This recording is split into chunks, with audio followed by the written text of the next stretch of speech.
পদ্মা সেতু আছে না নাই? ডক্টর ইউনূস আছে না নাই? যেই পদ্মা সেতু থেকে ডক্টর ইউনূসকে পানিতে ফেলার ঘোষণা ছিল, আজকে ডক্টর ইউনূস আর পদ্মা সেতু পরিচালনা করে তারা, যারা তাকে ফেলতে চেয়েছিল আজকে তারা দেশ ছাড়া। বলেন ঠিক কিনা?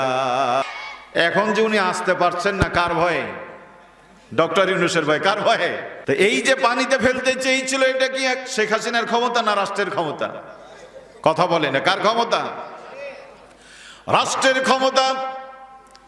আজকে যে ডক্টর ইউনূসের ভয়ে আসতে পারে না, এটা ডক্টর ইউনূসের ক্ষমতা নয়।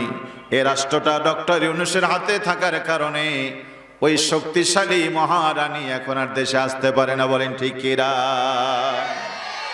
তাহলে রাষ্ট্রের একটা ক্ষমতা আছে, বোঝা যায় নাকি? বলেন, এই ক্ষমতা যার কাছে থাকে সেই হিরো, বাকিরা সব জিরো।